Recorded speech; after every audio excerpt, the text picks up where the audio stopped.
জীবনে সফল হতে হলে একটি মাত্র প্রিন্সিপাল বা নীতি তোমার জন্য যথেষ্ট।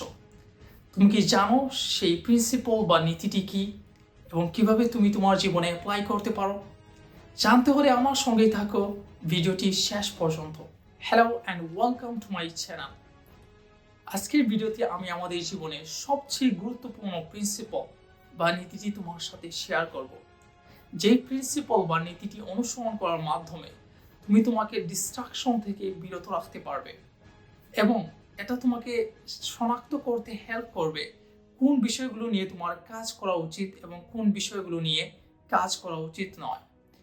তো চলো প্রথমেই জেনে নেই সেই প্রিন্সিপাল বা নীতিটি কি। The principle is that the things which are in your control them, and the things which are not in your control, just avoid them. অর্থাৎ যেই জিনিসগুলো তোমার নিয়ন্ত্রণে রয়েছে ওইগুলোকে নিয়ন্ত্রণ করো, আর যেই জিনিসগুলো তোমার নিয়ন্ত্রণে নেই ওইগুলোকে এড়িয়ে চলো। জীবনে চলার পথে আমরা অনেক সমস্যার সম্মুখীন হই, যেগুলোর মধ্যে কিছু সমস্যা সমাধানের প্রক্রিয়া আমাদের নিয়ন্ত্রণে থাকে, অর্থাৎ আমরা জানি ওই সমস্যাকে কিভাবে সমাধান করতে হয়। আবার কিছু ক্ষেত্রে আমাদের নিয়ন্ত্রণে থাকে না। সো যদি সমস্যা সমাধানের প্রক্রিয়া আমাদের নিয়ন্ত্রণে থাকে, আমাদের উচিত আমাদের সর্বোচ্চটা দিয়ে চেষ্টা করা ওই সমস্যাকে সমাধান করে ফেলা।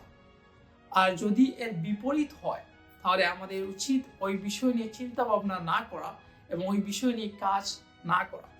কারণ ওই বিষয় নিয়ে কাজ করার মাধ্যমে কিংবা চিন্তা ভাবনা করার মাধ্যমে আমরা কিন্তু এর রেজাল্টের উপর ইম্প্যাক্ট ফেলতে পারি না। এখন আমরা কয়েকটি উদাহরণ দেখব যাতে করে তুমি এই কনসেপ্টটি ক্লিয়ারলি বুঝতে পারো এবং তুমি তোমার জীবনে অ্যাপ্লাই করা শিখতে পারো। ধরো একজন লোক তোমাকে পছন্দ করে না, তোমাকে নিয়ে সমালোচনা করে। এই যে একটা সিচুয়েশন তোমার সামনে ক্রিয়েট হলো, এই সিচুয়েশন কি তোমার কন্ট্রোলে রয়েছে? তুমি যদি একটু চিন্তা ভাবনা করো তাহলে তুমি সহজেই বুঝতে পারবা এই সিচুয়েশনটি তোমার নিয়ন্ত্রণে নেই। কারণ আরেকজন লোকের মাইন্ডসেট, তার অপিনিয়ন, তার দৃষ্টিভঙ্গি তুমি কখনোই কন্ট্রোল করতে পারো না।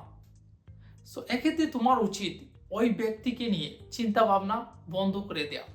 কিন্তু এই সেম সিচুয়েশনে যদি ওই সমালোচনাকারী ব্যক্তি তোমার এমন একটি খারাপ দিক বা অভ্যাসের কথা তুলে ধরে, যেই খারাপ দিক বা অভ্যাসটি অ্যাকচুয়ালি তোমার মধ্যে রয়েছে, অর্থাৎ ওই ব্যক্তি তোমাকে নিয়ে গঠনমূলক সমালোচনা করছে, এক্ষেত্রে তোমার উচিত ওই ব্যক্তিকে কাউন্টার অ্যাটাক না করে তোমার এই খারাপ অভ্যাস বা খারাপ দিকটিকে পরিবর্তন করে ফেলা। কারণ এই খারাপ দিক বা খারাপ অভ্যাসটিকে শুধরানোর প্রক্রিয়া তোমার নিয়ন্ত্রণে রয়েছে।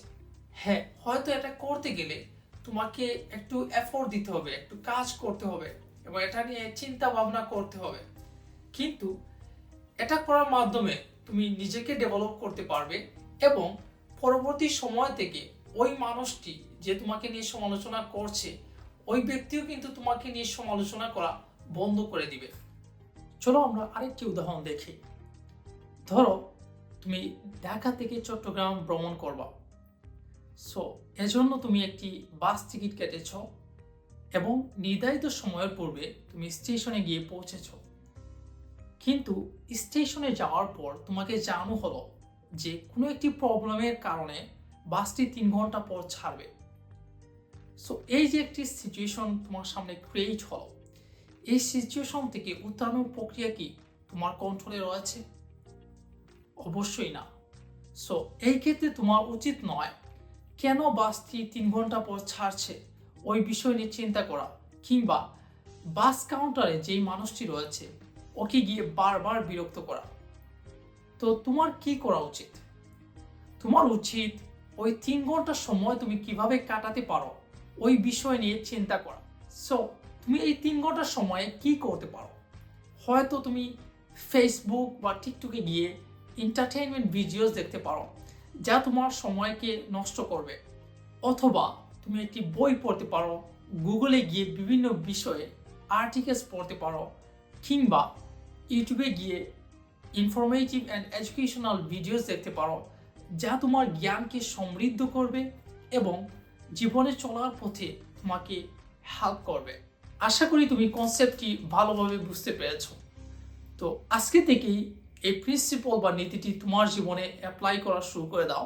যদি তোমার ভিডিওটি ভালো লেগে থাকে তাহলে একটি লাইক করে দাও, চ্যানেলটি সাবস্ক্রাইব করে নাও এবং পাশে বেল আইকনটি বাজিয়ে দিতে ভুলো না, যাতে করে পরবর্তী ইন্টারেস্টিং ভিডিওসগুলো মিস না করো। আজকের মতো এখানেই শেষ করছি। দেখা হবে পরবর্তী ভিডিওতে। আল্লাহ হাফিজ।